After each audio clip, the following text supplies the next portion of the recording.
my dear students. So, I am welcoming you to the first year BA Political Science subject. So, first of all, I would like to introduce myself. I am Dr. Ramlu Maitri. So, I will teach you political science subject and also I'll deal to you because present the faculty position is vacant in political in sociology. Hence, I am also deals along with political science as sociology. So, in our first class, let us discuss about political science. So, what is political science? I think majority of you are from the civics group from your intermediate, and some of the students are from MPC or BPC, maybe. But ఇక్కడ మనము ఇంటర్మీడియట్లో ఏం చదివినామో అనవసరం. ఇక్కడ డిగ్రీలో BA చదువుతున్నారు. So, బీఏలో మనకున్న సబ్జెక్టులు రాజనీతి శాస్త్రం. సో, రాజనీతి శాస్త్రంలో నేను మీకు ఇంతకుముందు వీడియోలో సిలబస్ గురించి పెట్టాను. అంటే మనకు ఫస్ట్ సెమిస్టర్‌లో ఏం సిలబస్ ఉంటుంది అని చెప్పి. సో, అందుకనే అసలు రాజనీతి శాస్త్రం అంటే ఏంది? What is political science? So, మీకు ఆల్రెడీ తెలుసు. ఎవరైతే ఇంటర్మీడియేట్‌లో సివిక్స్ గ్రూప్ తీసుకున్నారో వాళ్ళకు they have an idea about the concept of political science. So, once again let us discuss about in detail about political science. So, what is political science? రాజనీతి శాస్త్రం అంటే ఏంది? So there are several sciences are there in social sciences. There are several social sciences are there. So, మనకు అనేక సాంఘిక శాస్త్రాలు ఉన్నాయి. ఆ సాంఘిక శాస్త్రాల్లో రాజనీతి శాస్త్రం అనేది ఒక ప్రాముఖ్యమైనటువంటి శాస్త్రం. So, there are several social sciences like history, economy, political science, anthropology, sociology, philosophy like this. ఇట్లా అనేక రకాల సాంఘిక శాస్త్రాలు ఉన్నాయి. వాటిలో ఒకటి political science. So, this is one of the most important subject in social sciences. Because ఎందుకు? Why the political science is a premier science or important science or రాజనీతి శాస్త్రం ఎందుకు ప్రాముఖ్యమైంది? Because it concerned with the study of state and it relations with society. అంటే ఇది రాజ్యం గురించి చదువుతుంది. రాజ్యంలో ఉన్నటువంటి మనుషుల గురించి చదువుతుంది. ఆ రాజ్యంలో ఉన్నటువంటి మనుషులకు రాజ్యానికి ఉన్నటువంటి సంబంధాల గురించి చదువుతుంది. అందుకనే ఇది చాలా ప్రాముఖ్యమైనటువంటి సబ్జెక్ట్ అని మన యొక్క రాజనీతి శాస్త్రజ్ఞులు దీన్ని విశదీకరించారు. So, many of the political scientists were explained that the political science is concerned with the study of state and it relation with the society. అంటే మనుషులు, అందుకనే the father of Aristotle, father of political science is Aristotle. Aristotle stated that మనిషి సంఘజీవి, man is a social animal. So, a man cannot survive without the help of society.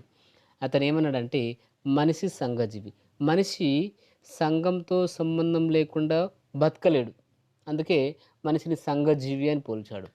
సంఘంలో జీవిస్తున్నటువంటి అనేక జీవులలో ఒక జీవి మనిషి. సో, మనిషి సంఘం లేకుండా బతకలేడు. He cannot survive without the help of society or without the relationship of society. అందుకనే man is a social animal as well as political animal. So, మనిషి సంఘజీవి మరియు రాజకీయ జీవి. మనిషి తన పుట్టుక నుంచి చచ్చేంత వరకు ఎక్కడో ఒక చోట ఈ సంఘంతోని రాజకీయాలతో సంబంధం ఖచ్చితంగా పెట్టుకొని ఉంటాడు. కాబట్టి అతను సంఘజీవి మరియు రాజకీయ జీవి అని చెప్పేసి ఫాదర్ ఆఫ్ పొలిటికల్ సైన్స్, రాజ్యనీతి శాస్త్ర పితామహుడు అరిస్టాటిల్ చెప్పాడు. సో, అందుకని రాజనీతి శాస్త్రం అనేది చాలా ప్రాముఖ్యమైనటువంటి శాస్త్రం. It is regarded as a science of the state. What is science? Science అంటే ఏంది? సైన్స్ ఆఫ్ స్టేట్ అంటే రాజనీతి శాస్త్రాన్ని సైన్స్ అని ఎందుకు, పొలిటికల్ సైన్స్ని సైన్స్ అని ఎందుకు పిలుస్తున్నాం? సైన్స్ అంటే ఏంటి అసలు? సైన్స్ అంటే శాస్త్రము.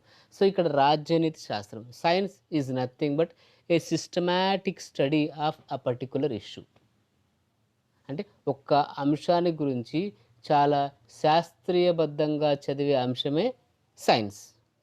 సో, ఇక్కడ పొలిటికల్ సైన్స్ అంటే పొలిటికల్ గురించి శాస్త్రీయబద్ధంగా చదివే శాస్త్రమే పొలిటికల్ సైన్స్. సో, ఇప్పుడు మీకు అర్థమైందా? రాజ్యనీతి శాస్త్రము రాజ్యం గురించి చాలా శాస్త్రీయబద్ధంగా చదవడం జరుగుతుంది. అందుకనే it is one of the most important subject. అందుకనే it is a science of the state. రాజ్యం యొక్క శాస్త్రీయబద్ధమైనటువంటి విచారణనే రాజనీతి శాస్త్రం అని మన రాజనీతి శాస్త్రవేత్తలు విశదీకరించారు. సో, మరి ఇదేం చేస్తుంది? వాట్ ఇట్ విల్ డీల్స్ ఇదేం చేస్తుంది రాజనీతి శాస్త్రం? ఈ deals with the matter of citizens such as is rights and duties. So, మనిషి గురించి చదువుతుంది, మనిషి హక్కుల గురించి చదువుతుంది, మనిషి విధుల గురించి చదువుతుంది.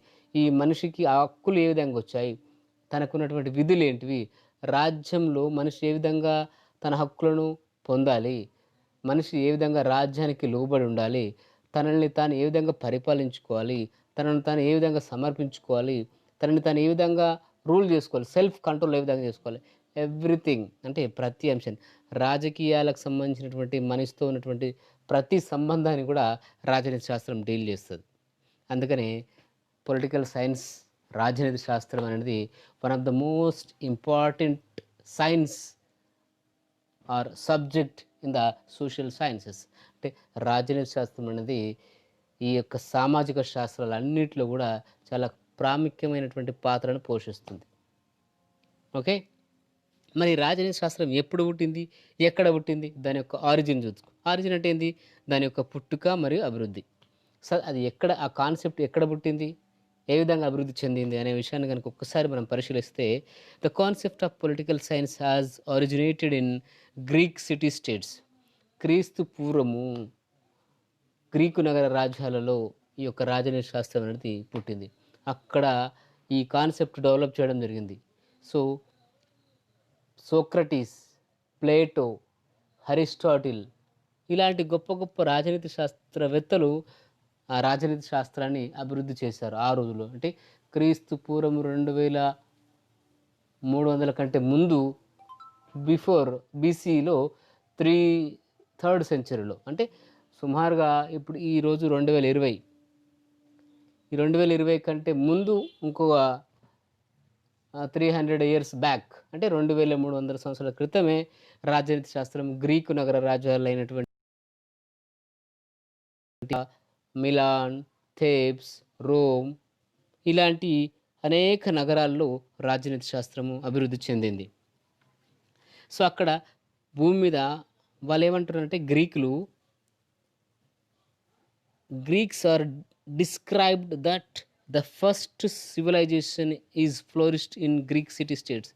అంటే భూమి మీద ఉన్నటువంటి అనేక నాగరికతలలో మొట్టమొదటి నాగరికత వెలిసింది ఎక్కడంటే గ్రీకు నగర రాజ్యాలలోనే అని వాళ్ళు కరాఖండిగా చెప్పుకుంటూ వచ్చారు.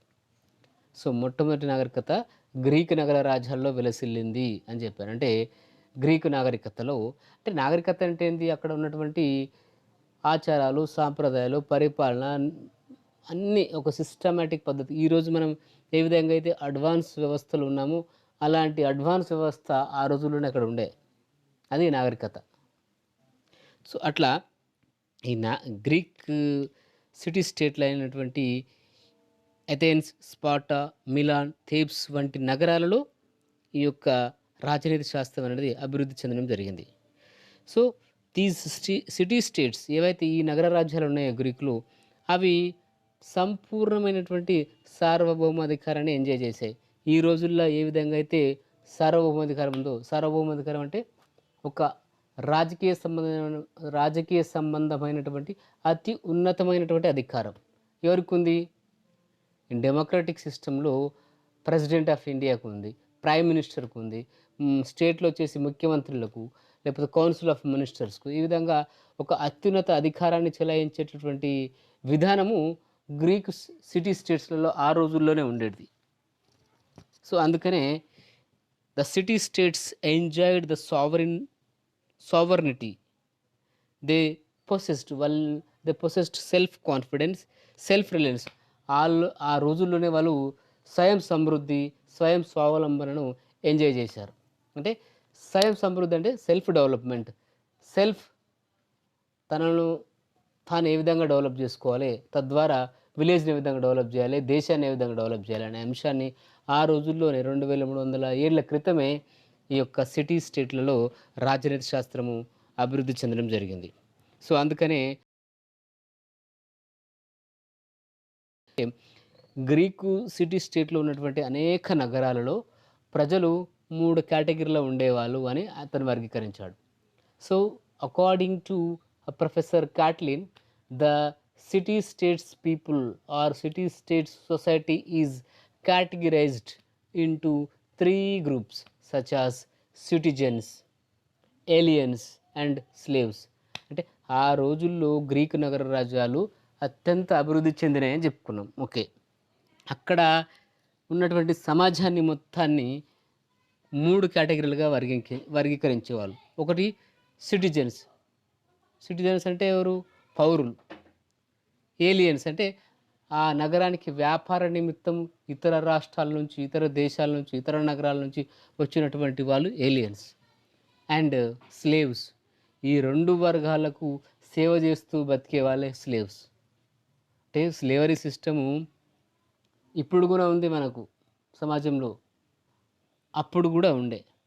సో, ఈ యొక్క రాజులకు గానీ, పరిపాలనావేత్తలకు గానీ, ఈ స్లేవ్స్ అనేవాళ్ళు సేవలు చేస్తూ ఉండేవాళ్ళు. వీళ్ళకు ప్రత్యేకమైన గుర్తింపంటూ ఏమి ఉండేది గాదు.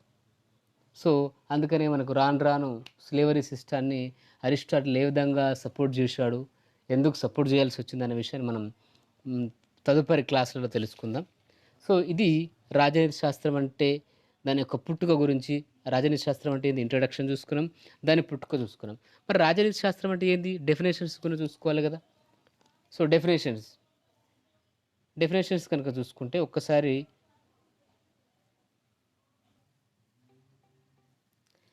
సో, డెఫినేషన్స్ గనుక చూసుకున్నట్లయితే the concept of political science is defined by many political philosophers. చాలామంది రాజ్యనీతివేత్తల చేత ఈ యొక్క రాజనీతి శాస్త్రము డిఫైన్ అంటే నిర్వచించబడింది. So, the entire political science definitions are categorised into 2 types. 2 రకాలుగా ఈ యొక్క డెఫినేషన్‌ని కేటగరైజ్ చేశారు. సో, చాలామంది అంటే క్రీస్తు పూర్వము 2300 సంవత్సరాల క్రితం అభివృద్ధి చెందినటువంటి రాజనీతి శాస్త్రము ఈరోజు 2020 అంటే 2300 సంవత్సరాల క్రితం ఏర్పడినటువంటి రాజనీతి శాస్త్రానికి చాలామంది శాస్త్రవేత్తలు నిర్వచనాలు చెప్పారు. మరి వాటన్నిటిని కలిపి మొత్తం 2 కేటగిరీలు చేశారు. ఒకటి ట్రెడిషనల్, ఇంకోటి మోడర్న్. అంటే ఆధునిక, సాంప్రదాయ నిర్వచనాలు మరియు ఆధునిక నిర్వచనాలు అని. ట్రెడిషనల్ అండ్ మోడర్న్ డెఫినిషన్స్ అని. సో, ఈ యొక్క ట్రెడిషనల్ డెఫినిషన్స్ అంటే ఏంటివి? మోడర్న్ డెఫినిషన్స్ అంటే ఏంటివి చూసుకుందాం. సో, సో ఈ విధంగా రాజనీతి శాస్త్ర నిర్వచనాలను 2 రకాలుగా వర్గీకరించారని చెప్పుకున్నాం. సో, అందులో రాజనీతి శాస్త్రాన్ని మొదటిగా సాంప్రదాయబద్ధమైనటువంటి నిర్వచనాలు అంటే ట్రెడిషనల్ డెఫినిషన్స్. ఈ ట్రెడిషనల్ డెఫినిషన్స్ మళ్ళీ 3 సబ్ కేటగిరీలుగా విభజించడం జరిగింది. సో, అవేంటి అంటే రాజనీతి శాస్త్రం అంటే political science is nothing but it is study about the state. అంటే రాజనీతి శాస్త్రం అంటే రాజ్యం గురించి చదివేదే రాజనీతి శాస్త్రం అని చెప్పడం జరిగింది. అంటే ఈ నిర్వచనాల్లో మొత్తంలో చెప్పిన అనేక నిర్వచనాలు ఉన్నాయి. ఆ నిర్వచనాలన్నిటిని కేటగరైజ్ చేస్తే రాజ్యం గురించి ఎక్కువ మంది చెప్పారు. కాబట్టి రాజనీతి శాస్త్రం అంటే రాజ్యం గురించి చెప్పేదే రాజనీతి శాస్త్రం అని కొంతమంది అభిప్రాయం. సో, కొంతమంది ఇంకేమన్నారు? రాజనీతి శాస్త్రం అంటే రాజ్యం గురించి కాదు, ప్రభుత్వం గురించి చెప్పేది. It is study about the government. రాజ్యం గురించి చెప్పేది కాదురా నాయనా, ఇది ప్రభుత్వం గురించి చెప్పేది రాజనీతి శాస్త్రం అని కొంతమంది చెప్పారు. ఇంకొంతమంది ఏం చెప్పారు? ఇది రాజ్యం గురించి మరియు ప్రభుత్వం గురించి రెండిటి గురించి చెప్పేదే రాజనీతి శాస్త్రం. అంటే ఇక్కడ వీళ్ళ థర్డ్ కేటగిరీ వాళ్ళ యొక్క డెఫినేషన్స్‌లో రాజ్యం అనే పదం ఉంటుంది, స్టేట్ అనే పదం ఉంటుంది, అండ్ ప్రభుత్వం గవర్నమెంట్ అనే పదం ఉంటుంది. సో ఈ 2 పదాల కలయికలతో వీళ్ళు డెఫినేషన్స్ ఇచ్చారు. అంటే రాజనీతి శాస్త్రం అంటే కొంతమంది అభిప్రాయం ప్రకారము స్టడీ అబౌట్ ద స్టేట్. అంటే కొంతమంది అభిప్రాయం ప్రకారము study about the government. And ఇంకో కేటగిరీ వాళ్ళ ప్రకారం study about the state and government. అంటే రాజ్యనీతి శాస్త్రం అంటే it studies about the state as well as government. అంటే రాజ్యము మరియు ప్రభుత్వం. సో ఈ విధంగా రాజనీతి శాస్త్రాన్ని అనేక రకాలుగా ని- నిర్వచించినప్పటికీ ట్రెడిషనల్ అండ్ మోడర్న్ అనే 2 వర్గాలుగా చేశారు. మళ్ళీ ట్రెడిషనల్ వర్గంలో 3 సబ్ కేటగిరీస్గా డిఫైన్ చేయడం జరిగింది. సో మరి ఆ యొక్క రాజనీతి శాస్త్రం అంటే స్టడీ అబౌట్ ద స్టేట్ అని చెప్పిన వాళ్ళలో కొంతమంది మనం చూసుకుందాం. For example Garner. Garner Garner అనే ఒక ప్రాముఖ్యమైనటువంటి ఆ, రాజనీతి శాస్త్రజ్ఞుడు ఏం నిర్వచించాడంటే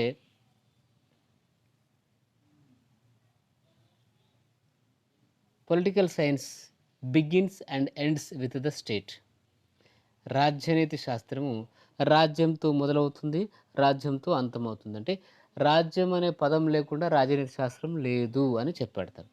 అందుకనే so garner defined political science begins and ends with the state. ఇక్కడ చూసారా, begins and end with the state.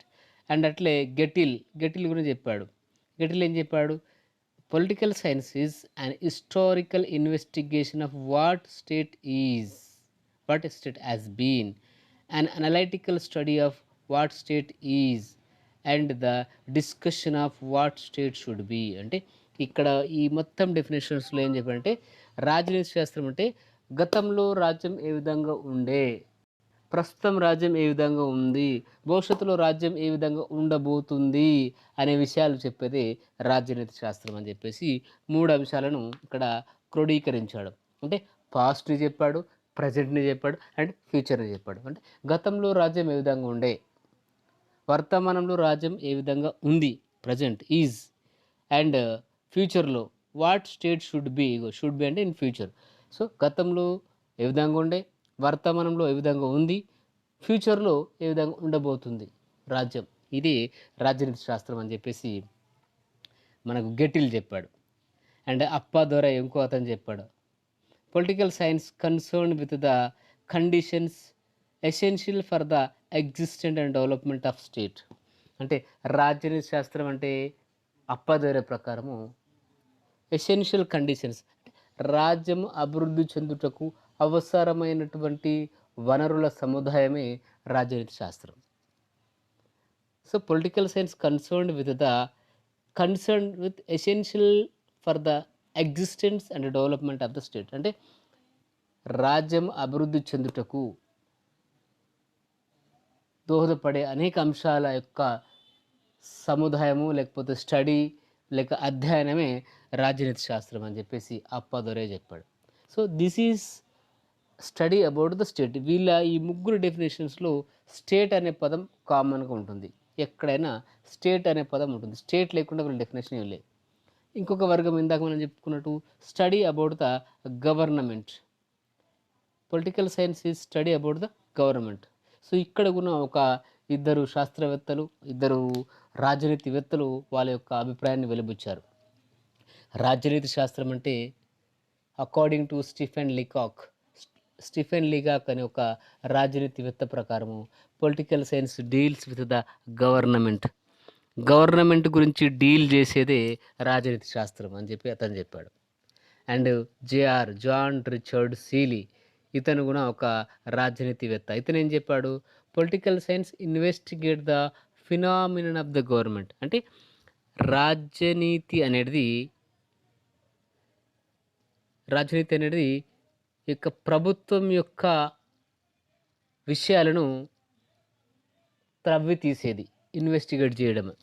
So రాజ్యం యొక్క పూర్తి వివరాలు, పూర్వపరాలను విశదీకరించి చెప్పేటటువంటిదే రాజనీతి శాస్త్రము అని చెప్పాడు జిఆర్సీలు. అంటే ప్రభుత్వం అంటే ఏంటి, అందులో ఎవరు ఉండాలి, ఎవరు ఉండకూడదు, ఏ విధంగా ఎన్నుకోవాలి, ఇట్లా everything everything will be investigated by the political science అట్లా అనమాట. అండ్ ద థర్డ్ కాన్సెప్ట్ వచ్చేసి it studies about the state and government. రాజనీతి శాస్త్రం అంటే రాజ్యం గురించి చెప్పేది మరియు ప్రభుత్వం గురించి చెప్పేది అని కొంతమంది చెప్పారు. సో వీళ్ళ డెఫినేషన్స్లో స్టేట్ అనే పదం ఉంటుంది, గవర్నమెంట్ అనే పదం ఉంటుంది. అంటే వీళ్ళు స్టేట్ను కొట్టిపడేయలేదు, ఇటు ప్రభుత్వాన్ని కొట్టిపడేయలేదు. So they combined both the concepts like state and the government. So among them ఒక ముగ్గురు నలుగురు ఉన్నారు మనకు ముగ్గురు. సో పాల్ జానెట్ ప్రకారము రాజ్యనీతి శాస్త్రం అంటే it's political science is the foundations of the state and principles of the government. So foundations of the state and principles of the government.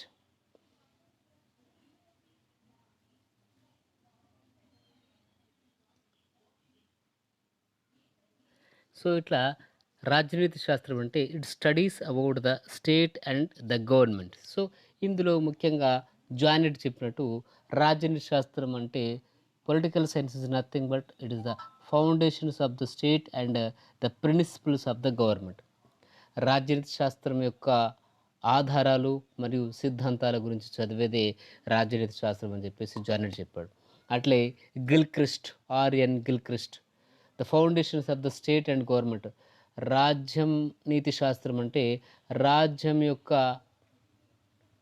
Foundations, ప్రభుత్వం యొక్క ఫౌండేషన్స్ అంటే రాజ్యము ప్రభుత్వం యొక్క ఫౌండేషన్సే రాజ్యనీతి శాస్త్రం అని క్లియర్గా చెప్పాడు. సో వీళ్ళిద్దరి డెఫినేషన్స్ కూడా చాలా సిమిలర్గా ఉంది, సేమ్ ఉంది. అదేవిధంగా క్యాట్లిన్ అనే ఒక ప్రొఫెసర్ చెప్పినట్టు క్యాట్లిన్ ఏం చెప్పాడంటే రాజనీతి శాస్త్రం అంటే a study of the political activities of individuals and various organs of the government. అంటే రాజనీతి శాస్త్రం అంటే రాజ్యంలో ప్రభుత్వ కార్యకలాపాలు, వ్యక్తిగత కార్యకలాపాలు మరియు ప్రభుత్వం యొక్క అంగాల గురించి చదివేదే రాజనీతి శాస్త్రం అని చెప్పాడు. అంటే వ్యక్తి తన యొక్క రిలేషన్ ఏ విధంగా స్టేట్ నుంచి ఉంటుంది అంటే గవర్నమెంట్ నుంచి ఉంటుంది, ఆ గవర్నమెంట్కి ఆ వ్యక్తి గల సంబంధం ఏంది, ఆ గవర్నమెంట్లో ఉన్నటువంటి ఆర్గాన్స్ ఏంటివి, లైక్ ఎగ్జిక్యూటివ్, లెజిస్లేచర్ అండ్ జ్యుడిషియర్ అంటే కార్యనిర్వాహక శాఖ కానీ శాసనశాఖ కానీ ఇలాంటివి అనమాట. సో వీటన్నిటి గురించి చాలా విపులంగా చదివేదే రాజనీతి శాస్త్రం అని చెప్పేసి ఆయన చెప్పాడు. ఈ explain about the study of an individual activities of the individuals and the organs of the government. So మళ్ళీ మనకు ఆధునికమైనటువంటి డెఫినేషన్లో కనుక వస్తే మళ్ళీ ఇక్కడ పొలిటికల్ సైన్స్ అంటే ఇక మోడర్న్కి వచ్చేసాం. సో రాజ్యం గురించి ప్రభుత్వం గురించి కాదు, అధికారం గురించి చదివేదే రాజనీతి శాస్త్రం అని చెప్పేసి. అంటే మొత్తం ఏదైనా చివరికి అధికార హస్తగతం చేసుకోవడానికి రాజకీయాలు. కాబట్టి రాజనీతి శాస్త్రం అంటే it studies about the power అని కొంతమంది చెప్పారు. So authoritative allocation of values అని కొంతమంది చెప్పారు. అంటే అధికారపూర్వమైనటువంటి విలువలతో కూడినటువంటి శాస్త్రమే రాజనీతి శాస్త్రం అని చెప్పేసి. సో ఇక్కడ study about the power and authoritative allocation of power, values and power. So ఇట్లా అధికారం గురించి చదివేది రాజనీతి శాస్త్రము మరియు అధికార సంబంధమైనటువంటి విలువల గురించి చదివేది రాజనీతి శాస్త్రం అని చెప్పేసి చాలామంది చెప్పారు. అందులో ముఖ్యంగా లాస్వెల్ అండ్ కప్లాన్ అనే ఒక శాస్త్రవేత్త political science is the study of shaping and sharing of power. అంటే ఇక్కడ ఈ డెఫినేషన్ అతను ఏం చెప్పాడు, రాజనీతి శాస్త్రం అంటే ఒక అధికారానికి ఒక రూపాన్ని ఇచ్చి దాన్ని షేర్ చేసుకోవడమే రాజనీతి శాస్త్రం. ప్రధానమంత్రి అనే పదవాన్ని మనం షేప్ చేసుకున్నాం, ముఖ్యమంత్రి అనే పదవిని మనం షేప్ చేసుకున్నాం, ఎన్నుకుంటున్నాం. ఆ ఎన్నుకొని దాన్ని షేర్ చేసుకుంటున్నాం అందరం ఓటింగ్ సిస్టమ్ ద్వారా. సో సిటిజన్స్ అందరు కూడా ఓట్లు వేసి దాంట్లో భాగస్వాములు అవుతున్నారు. సో ఆ భాగస్వాములు అయి వాళ్ళు కూడా దాంట్లో పాట అవుతున్నారు. వాళ్ళు పెట్టినటువంటి పాలసీలు మళ్ళీ ప్రజలు లబ్ధి పొందుతున్నారు. ఈ విధంగా ఏదో ఒక రకంగా ఈ ప్రజలు షేప్ చేయడంలో భాగస్వాములు అవుతున్నారు. అంటే ప్రభుత్వాన్ని ఏర్పాటు చేయడంలో భాగస్వాములు అవుతున్నారు, లైక్ ఓట్లు వేసి. అండ్ షేరింగ్ చేసుకుంటున్నారు. అంటే వచ్చినటువంటి ఫలాలు ఏవైతే అభివృద్ధి ఫలాలు ఉన్నాయో, సంక్షేమ కార్యక్రమాలు ఉన్నాయో వాటన్నిటిని కూడా పొందుతున్నారు. సో, ఈ విధంగా political science is nothing but the shaping and sharing of power. ఇది లాస్వెల్ అండ్ కప్లన్ పక్కం. అండ్ రాబిన్సన్ ఇంకో వ్యక్తి. రాజనీతి శాస్త్రం అంటే it's concerned about the power in society. అంటే రాజనీతి శాస్త్రం అంటే ఏం లేదు. పవర్ చుట్టూ తిరిగేదే రాజనీతి శాస్త్రం అని చెప్పాడు.